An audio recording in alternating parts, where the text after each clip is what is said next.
I never told my husband I owned 4 rental properties before we got married. Not one word. And if you think that makes me dishonest, just wait until you hear what happened 3 months after our wedding day. My name is Margaret, and I am 64 years old. I have earned every single gray hair on my head. I have also earned the right to be careful, to be quiet about what I have, and to watch people long before I decide to trust them. Life taught me that lesson the hard way the first time around. I was not about to learn it twice. I grew up in a small town outside of Columbus, Ohio. My parents were not wealthy people. My father worked at a hardware store for 31 years. My mother cleaned houses 3 days a week to help with the bills.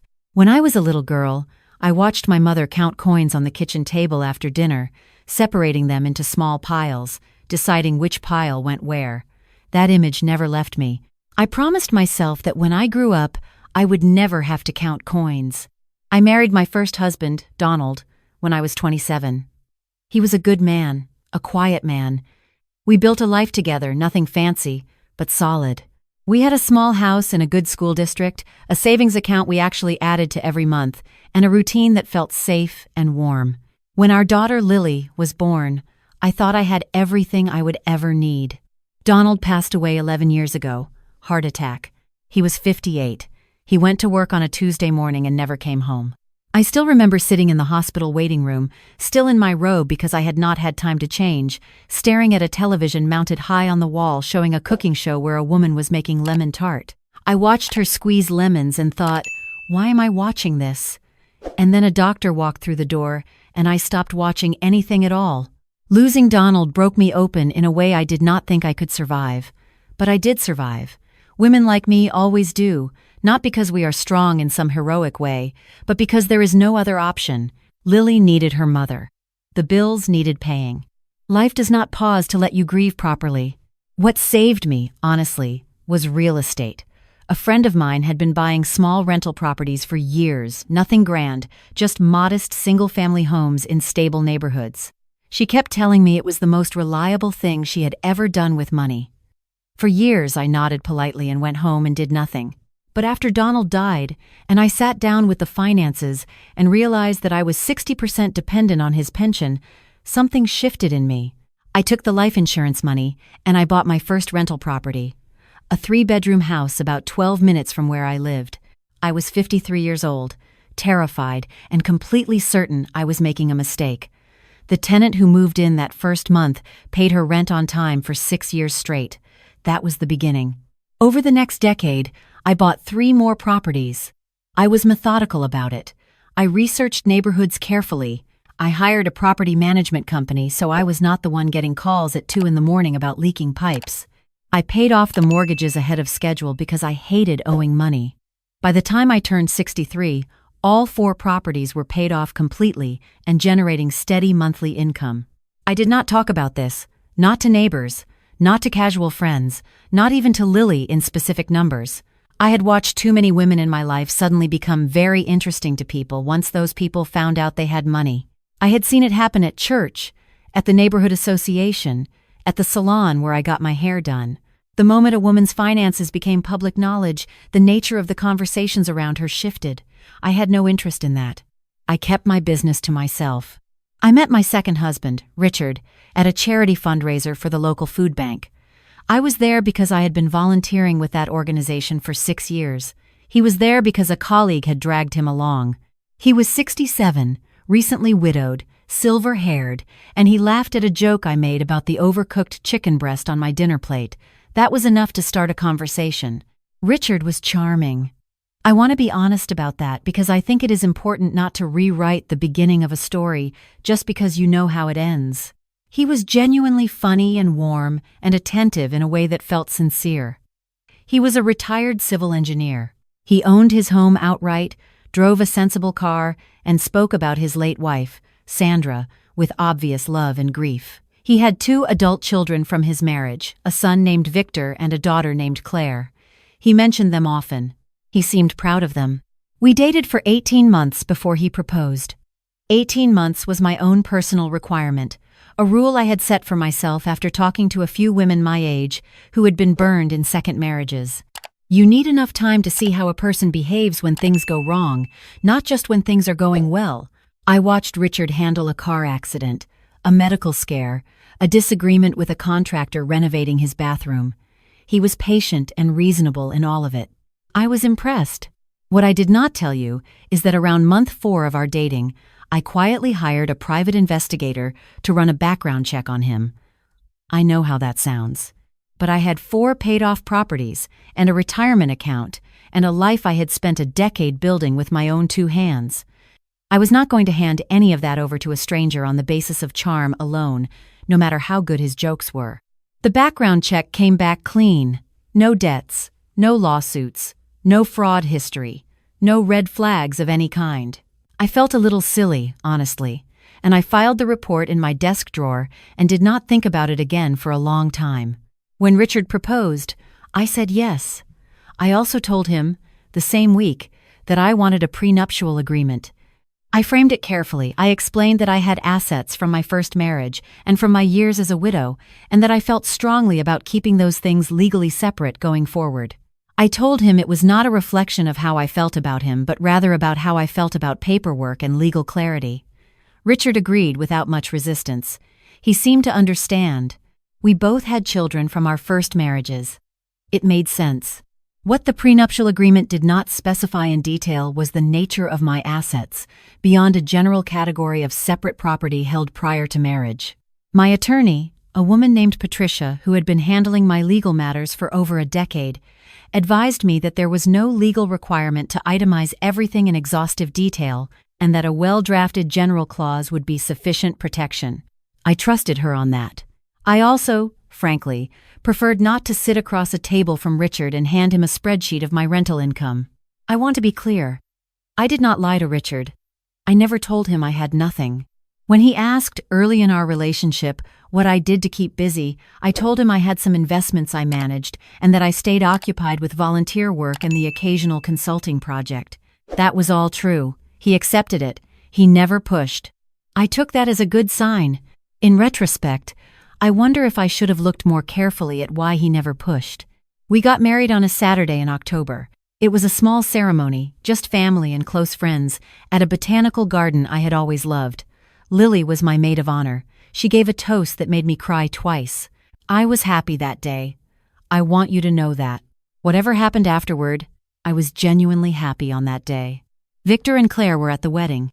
Victor was 41, an accountant, and he had a firm handshake and an easy smile. Claire was 38, a nurse, and she gave me a warm hug and said she was glad her father had found someone who made him laugh. I liked both of them that day.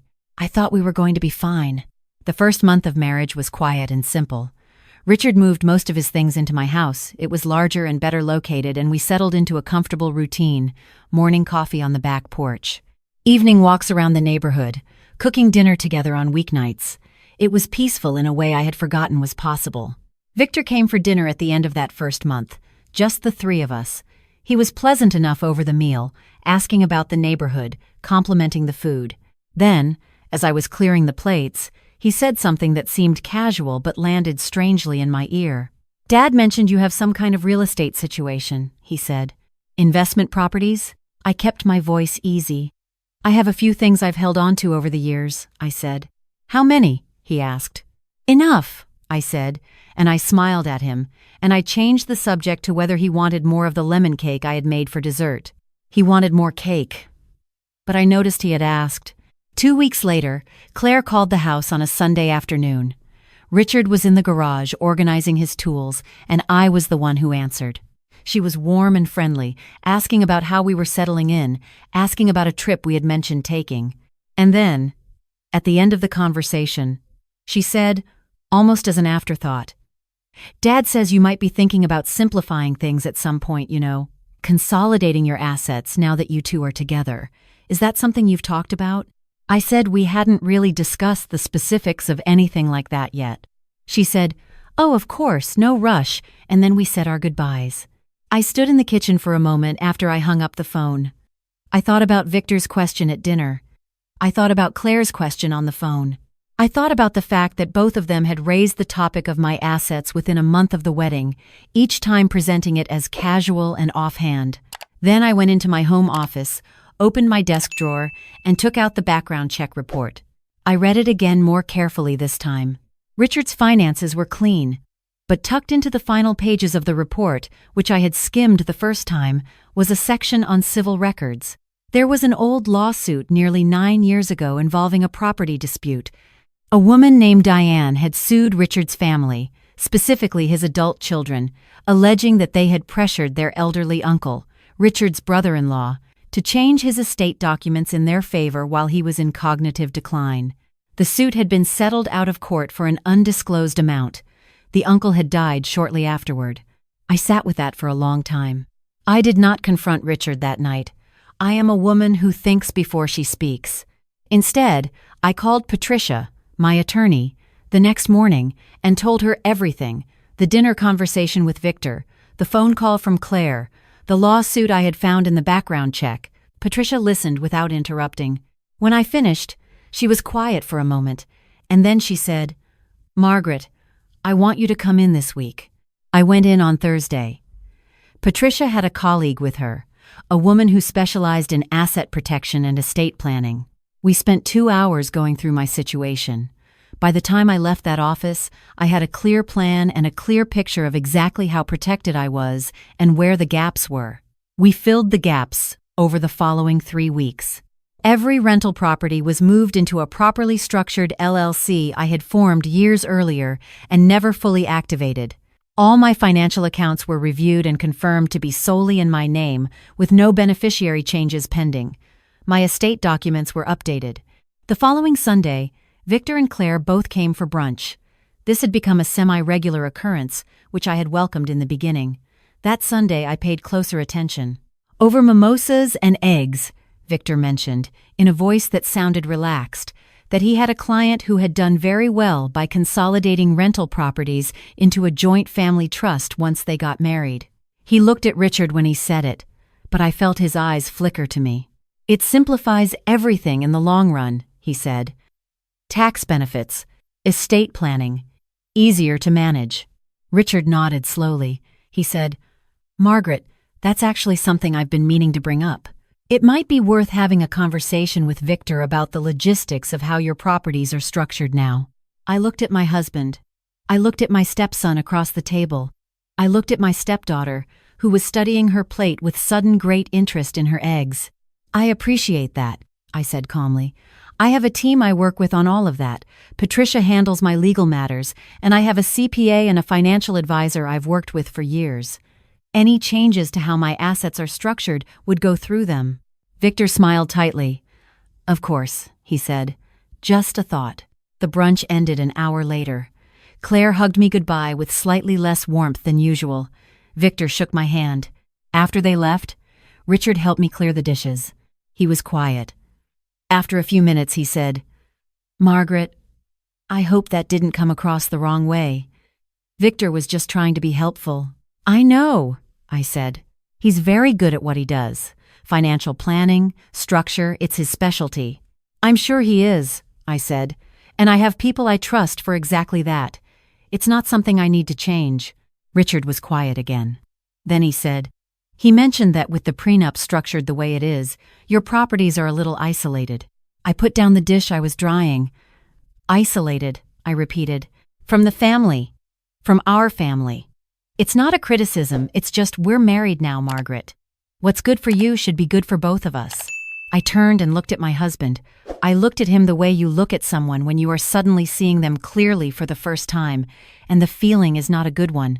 "Richard," I said, "my properties are in my name, in a structure my attorney put together over 10 years. That is not going to change. I want to be very direct about that." He looked at me in a way that was slightly unfamiliar, a flatness I had not seen before. "We should probably sit down and talk about this properly," he said. "With Victor present, he could lay out the options. We can talk about it," I said. "With my attorney present." He did not like that answer, but he did not say anything else. Over the next 2 months, the pressure increased gradually. The way water rises slowly enough that you keep telling yourself it is not that serious, but steadily enough that you eventually realize you are in over your head. Victor emailed me directly on 3 separate occasions with documents attached: LLC restructuring proposals, joint trust outlines, a summary of blended estate strategies for later-in-life couples.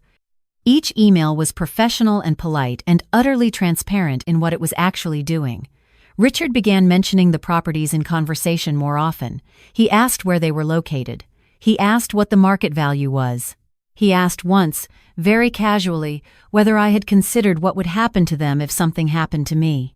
"I have an estate plan," I told him. "My attorney handles all of that." He looked frustrated. "Lily?" he asked. "Yes," I said. "Lily." He did not say anything to that. He did not have to. I understood. What I also understood by this point was that the woman who had counted coins on the kitchen table, my mother, had known something I had taken too long to learn. What you protect quietly, no one can take from you loudly. I called Lily one evening when Richard was at his Thursday golf game. I told her everything, calmly and completely. She listened the same way she always has, quietly, without interrupting, and then thoughtfully when she spoke. She said, "Mom, what do you need?" "I need you to know exactly where every document is," I said. "Patricia has the originals. I have copies in the fireproof box in my closet. The access codes are written on the paper I gave you 3 years ago, still in the same envelope." "Okay," she said. "I also want you to know that I'm not certain yet where this is going, but I'm watching." "I know you are," she said. "You've always been the one who watches." The moment of clarity came on a Wednesday afternoon in early spring. Richard had a medical appointment and I was home alone. Victor stopped by unannounced, something that had never happened before. He said he had been in the neighborhood and thought he'd drop off some paperwork for his father. I invited him in. I set coffee in front of him. He did not bring up the paperwork immediately. He talked about the weather, about a restaurant he had tried recently, about a small remodel he was doing in his kitchen. And then he set a folder on the table and said, "I've actually been working on something that I think would really benefit you both. I'd love to walk you through it." Inside the folder was a 30-page document, a complete restructuring proposal for my rental properties, consolidating them into a joint living trust with Richard as co-trustee and Victor named as successor trustee upon our incapacitation or death. I read the first 3 pages. I set it down. "Victor," I said, "I need to ask you something directly." He looked up. "The lawsuit involving your uncle's estate, the one that settled about 9 years ago. Can you tell me about that?" The silence in my kitchen was the loudest thing I had ever heard. His expression did not fall apart dramatically the way it might in a movie. He was too composed for that. But something behind his eyes shifted, recalculated, withdrew. "That was a misunderstanding," he said. "A family member who was already confused made some decisions that were questioned later. It was resolved." "I see," I said. "I wanted to ask because I believe in being direct.